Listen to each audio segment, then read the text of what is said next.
Yo,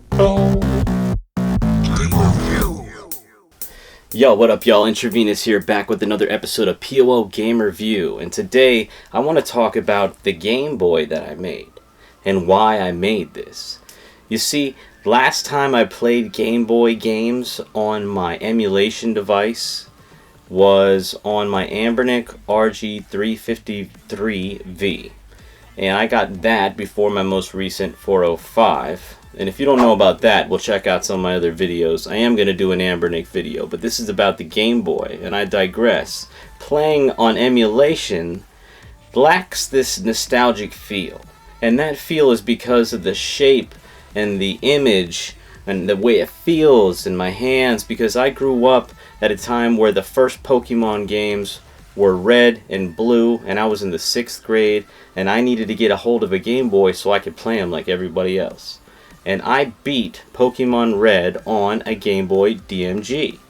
Now, the DMG that I used looked more like this, except for it had buttons. This is an extra because I've decided to get into building Game Boys. I've done it before.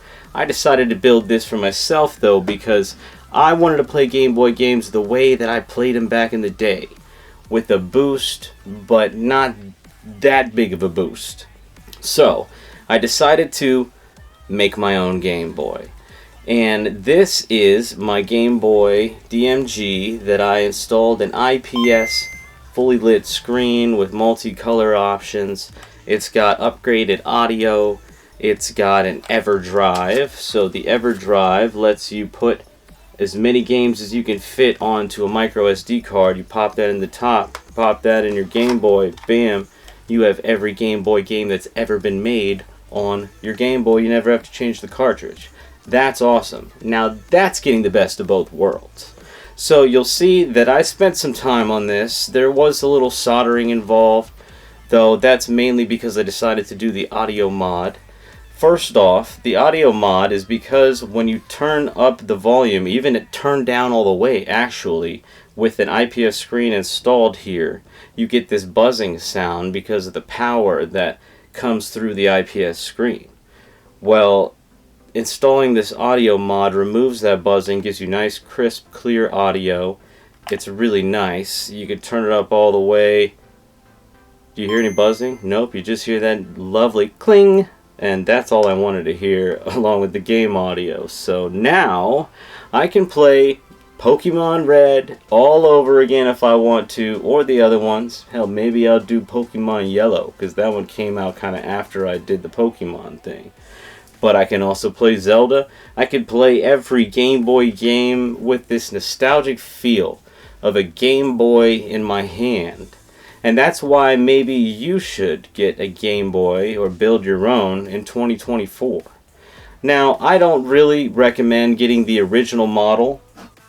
Often you'll find that the original models will have buttons and they'll be yellowed out. The screen will be kind of fading, some dead pixels, some lines in it. There's ways to fix that, but all in all, this isn't really the best way to play it because there's no lighting. Even in the best lighting, that's the only thing that I could do without as far as the nostalgia feels go. So I decided to build this.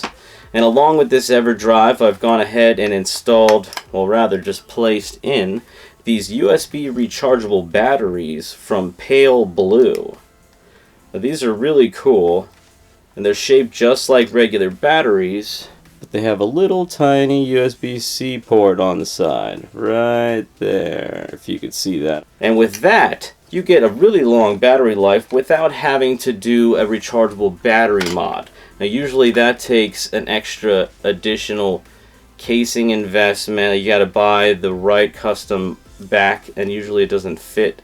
Rather, it doesn't match the colors quite right if you didn't buy it all together. You can cut your own, but it doesn't look that great.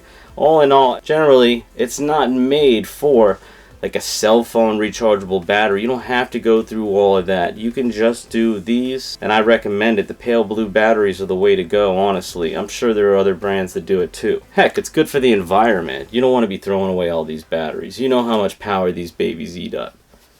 So there's one thing I do want to note on here, is that when you turn this on, This light right here is extremely bright. So bright on these new IPS screens that I had to put a little sticker over it.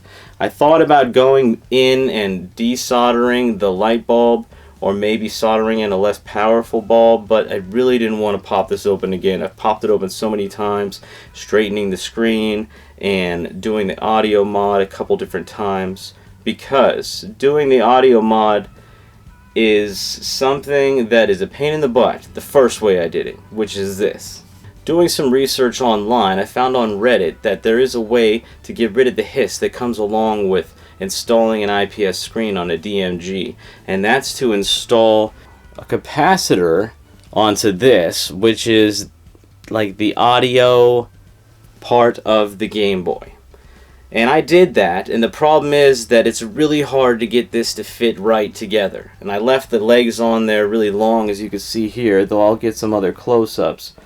This, I had to bend it so many times to try to find the right place so you can close the Game Boy once you put it on there. It's easy to solder on. It's hard to find a way to get it to fit in the shell, and I didn't want to cut up my shell.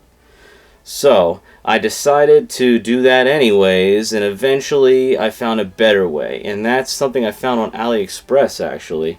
Somebody's gone and made a newer version of this with the black PCB board, and it's got everything you need to power your screen and give you crisp, clear audio without any hiss. We'll go ahead and do some gameplay for you here so you can see and hear what it's like to play on my new Game Boy.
Yeah, Super Mario Land.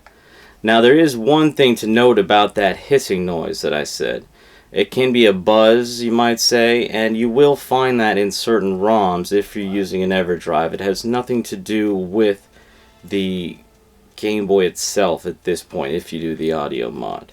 In 2024, the year of this video, I think that you should go ahead and make your own Game Boy if that's something you're into, because there's something missing from playing Game Boy games on these new emulation devices. If you grew up in my time and you're looking for those nostalgia feels, well, those consoles might not cut it.